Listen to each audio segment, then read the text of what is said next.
Ben, je vais pas te follow parce que ton feed est moche. Genre, il est pas joli. Donc pourquoi je m'abonnerais à toi même si t'es mon ami? J'ai trop hâte de vous filmer cette vidéo. Je me suis levée super tôt. Il est 8h du matin. 8h du sbah. Là, on va parler des choses toxiques. La toxicité à son prime, mais de Instagram et du perfectionnisme. S'il y a une baisse de luminosité, c'est la faute du soleil. Allez vous expliquer avec lui. Je suis déjà quelqu'un de très perfectionniste à la base, mais à partir du moment où j'ai cliqué sur installer l'application Instagram, croyez-moi bien que c'était fichu. C'était terminé. Là, ça remonte clairement au collège. Je crois que je devais avoir entre 11 et 13 ans, quelque chose du genre. À cette époque-là, on a décidé d'avoir un compte Instagram avec ma meilleure amie d'enfance. Instagram, c'est une application de photos à la base. On peut uniquement mettre des photos. Je sais pas si à l'époque on pouvait mettre des vidéos, mais en tout cas c'était vraiment très structuré sur une seule chose. Je me souviens encore du logo appareil photo un peu vintage marron. Instagram, c'est très vite devenu mon application préférée. À ce moment-là, vu que Instagram c'était plus fixé, axé sur les photos, je me suis dit, bon, il faut peut-être rester dans la DA et prendre des photos. Très vite, j'ai commencé à aimer la photographie, vraiment très vite. Tellement vite que mon stage de 3e, où il y avait aussi ma meilleure amie d'enfance, on l'a fait au Beaux-Arts. On avait même fait un shooting photo. Si je retrouve les photos, j'essaierai de vous les mettre sur l'écran. Des années plus tard, j'ai fait un autre stage photo comme ça, parce que j'aimais vraiment beaucoup la photographie et je me demandais aussi si je devrais pas en faire mon métier plus tard.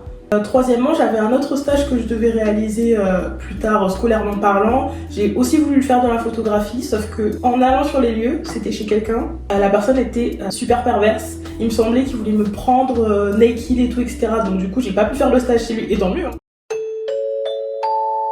Invité numéro 1, Mimi. Je t'avais accompagné. La présentation de la pièce déjà, là où il faisait la photo et tout, c'était pas tellement ça. Les décos de l'intérieur et tout, ça. J'avais rien qui disait ça et j'attendais qu'on parte vite et que je te dise non. Pour y aller, c'était un peu compliqué avec les bus et tout. Et en plus, il disait que de temps en temps, les photos, vous allez les prendre en dehors en fait de là où il était, ok. Mais style Arcachon, Lacanau et tout.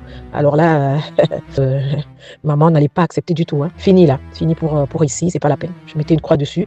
Bien qu'il avait accepté de te prendre, hein. Non, pour moi c'était non. Et du coup, t'as fait autre chose.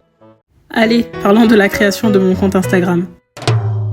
Tout ce que j'ai retenu, c'est que j'avais pas un ni deux. Je pense que je devais avoir une dizaine de comptes sur Instagram. D'ailleurs, j'en ai retrouvé 2 qui sont toujours actifs. Mais bon, je ne vous donnerai pas le nom et je pense que c'est impossible de les trouver vu les noms que je donnais à l'époque. Croyez-moi bien, je sais pas d'où je trouvais cette inspiration-là. Très vite, comme je vous ai dit, j'ai beaucoup aimé la photographie, j'aimais énormément poster sur Instagram. Pourquoi j'avais plusieurs comptes? Parce que j'avais plusieurs thèmes. Et très vite, je ne sais même pas comment à cet âge-là, tu peux te mettre déjà dans la tête d'avoir des thèmes pour ton Instagram.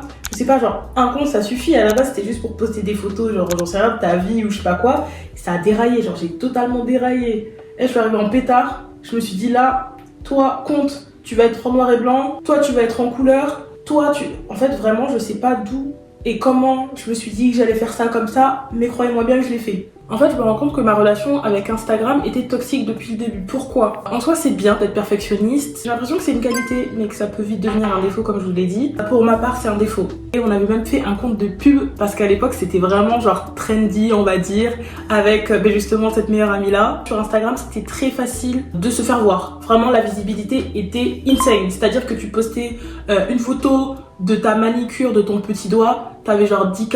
Là, maintenant, il y a un algorithme. Tu dois faire ta, et ça rend les gens ouf. Et je peux comprendre, franchement. Donc, on se permettait de se faire des petits comptes pubs et tout, etc.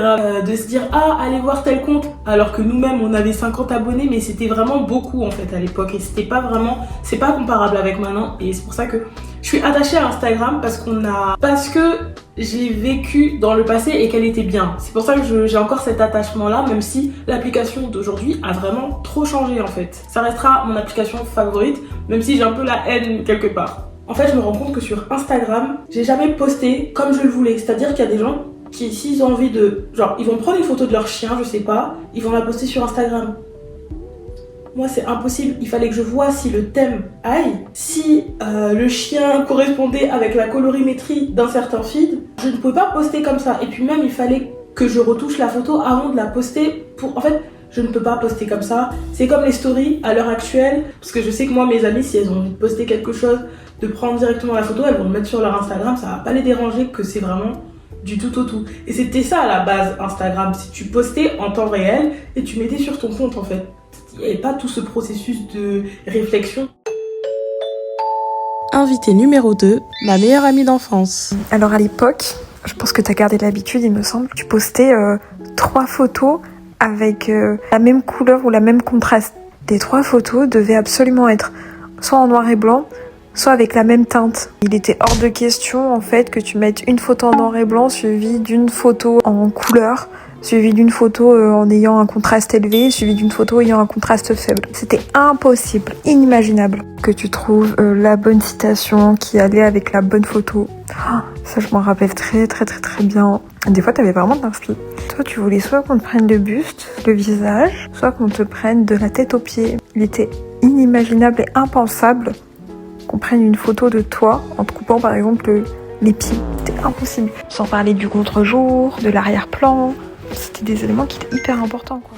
J'ai aussi une fun fact qui n'est pas fun du tout. Il y avait une de mes amies qui m'avait dit « Ah mais Marie, je t'ai follow sur Instagram, j'attends ton retour, pour que tu puisses me follow back. » Et j'avais dit à la personne « Je vais pas te follow parce que ton feed est moche, genre il est pas joli, donc pourquoi je m'abonnerai à toi même si t'es mon ami ?» Et en soi, ça n'a pas vraiment changé, mais je trouve que j'ai quand même fait des efforts par rapport à ça. C'est-à-dire que là, j'ai mon compte, on va dire pro, où je follow pas n'importe qui, où je follow vraiment qui je veux, et mon compte perso où je follow mes amis, mes potes, mes connaissances et les blablabla en fait. Mais pour vous dire quelque chose aussi de très grave, on va dire, vous voyez ma liste d'abonnements, genre les gens que moi je suis, il faut pas que ça dépasse 99. Impossible que je dépasse plus de 99 abonnements. Pour la simple et bonne raison, je vais vous expliquer. Moi je prends ça en termes d'esthétisme. Quand j'arrive sur mon compte, je vais voir tant de posts, tant de trucs. Et tu peux pas follow 1000 personnes. Il y a des personnes qui follow 1000 personnes. Ça, c'est leur dos, c'est leur problème, c'est leur clavicule. Quand t'arrives et que t'as beaucoup de trucs partout, de chiffres partout, moi, ça me perturbe très honnêtement. Mais il y a aussi le fait que c'est impossible que tu vois les 1000 personnes que tu follow sur ton feed. Et moi, si je m'abonne à quelqu'un, c'est pour regarder son contenu. Donc, je vais pas m'abonner à 1000 personnes si je vais pas liker les 1000 contenus. Vous savez ce qui s'est passé même un jour? Je voulais m'abonner à quelqu'un, sauf que j'étais à 99. Je me suis désabonnée de ma propre personne. Vu que j'ai Nunbit et Yolsé, je me suis désabonnée de Nunbit ou Yolsé, je sais pas. J'ai pu follow la personne en fait. Alors pour vous dire à quel point. Maintenant on va parler de tout ce qui est retouche, des heures que je passe devant mon téléphone à monter, tout ça, etc. Donc je trouve que dans tous les cas, faire un montage ça prend du temps, mais le perfectionnisme ça rallonge le temps d'editing. Vraiment je passe des heures à monter des photos et des vidéos. Là récemment j'ai fait un bagel. J'ai fait un bagel, il y avait une miette sur mon plan de travail. J'ai enlevé la miette sur l'editing. Mais les gens ils s'en foutent de la miette, ils veulent voir le bagel, ce qu'il y a dedans, etc. C'est vraiment de la retouche parfaite, au millimètre près. Par exemple, si je me prends en photo moi et qu'il y a un cheveu qui dépasse, je vais enlever le cheveu. Alors qu'en soi, genre, j'enlève toute la naturalité, ça se dit, le fait que ce soit naturel. Et je le sais, j'en suis consciente, tant au fur et à mesure que les jours passent, que les années passent, que les heures passent, j'essaye de faire un effort par rapport à ça, mais j'y arrive pas. Par exemple, je vais aller dehors, là j'ai envie de faire une photo dehors, je vais voir que le mur il est un peu sale, je vais nettoyer le mur, j'en reviens à l'application. Rien que quand j'y pense, je me dis c'est une dinguerie et je sais pas, genre c'est vraiment abusif. Genre vraiment c'est abusif, tu peux retoucher les photos, mais en fait j'en suis consciente, mais j'arrive pas à ne pas faire autrement en fait. Invité numéro 3, ma grande sœur. Mon expérience de ton perfectionnisme, de Instagram, mon frère. En fait, j'avais l'impression que tu gâchais ton plaisir. Genre, je sais que t'aimes beaucoup prendre des photos, t'aimes bien les belles photos, t'aimes bien comme un bel esthétique en tout cas. Tu voulais poster, ok. Tu voulais poster, tu m'envoies quasiment similairement, des photos qui sont très similaires. Tu me dis ouais, aide-moi à choisir parce que j'ai repéré tel truc ou mais je sais pas, mon sourire. En fait, tu repérais des trucs carrément, tu vois, je suis même pas capable de te les redire parce que c'était des trucs qui étaient très minimes et je me rappelle que souvent je te disais frère, personne va capter.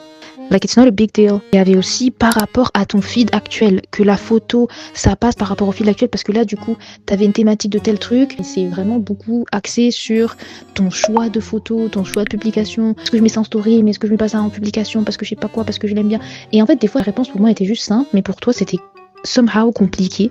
Et c'est ça que j'avais vraiment du mal à comprendre. Je me rappelle même de quelque chose. J'avais un tournage de danse à ce moment-là. C'était le tournage de Bite Me de Cosmos, j'avais fait des photos et parmi ces photos là, vu qu'on voyait mon capteur de glycémie, j'ai voulu très vite enlever parce qu'en fait il n'était pas esthétique avec la photo. Je me souviens que j'avais demandé à une amie et elle m'avait dit mais c'est pas très grave, genre en plus ton capteur il fit avec le décor et tout, c'est blanc comme le derrière et tout etc. Et j'étais en mode en fait vous savez comment je vois le fait de toujours retoucher au moindre détail, de passer des heures devant son téléphone pour que ce soit parfait alors qu'on sait très bien que la perfection n'existe pas. En fait, je le vois comme une chirurgie. Par exemple là, j'ai mon visage. Mon nez, il va avec mon visage. Mais si j'ai envie que mon nez soit plus petit, ça n'ira pas avec mes yeux. Au lieu de mettre 5 minutes à éditer, parce qu'avant j'éditais vraiment super vite, je vais passer genre 2 heures. C'est depuis le collège et en fait c'est assez difficile d'enlever une habitude que tu as depuis longtemps. J'essaye de faire des efforts par rapport à ça parce que c'est assez compliqué même au quotidien.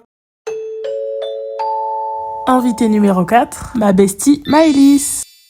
Coucou les Mindy, tiens, déjà Marie, ton rapport avec les réseaux sociaux, il est très perfectionniste. Moi je suis arrivée à un moment où tu t'inspirais énormément de Mool Bada, aka influenceuse coréenne qui fait littéralement le tour du monde et qui a une esthétique bien marquée, beaucoup de couleurs. Et Marie, tu t'es reconnue là-dedans parce qu'en très peu de temps, t'as réussi à construire des trucs de fou, sans expérience de montage, sans rien, juste le talent finalement. C'est bien parce que tu oses demander l'avis des autres. En général, l'avis des autres est plutôt positif. J'allais dire ça peut que être parfait, mais ça peut pas être parfait même si t'es perfectionniste, Marie. Hein.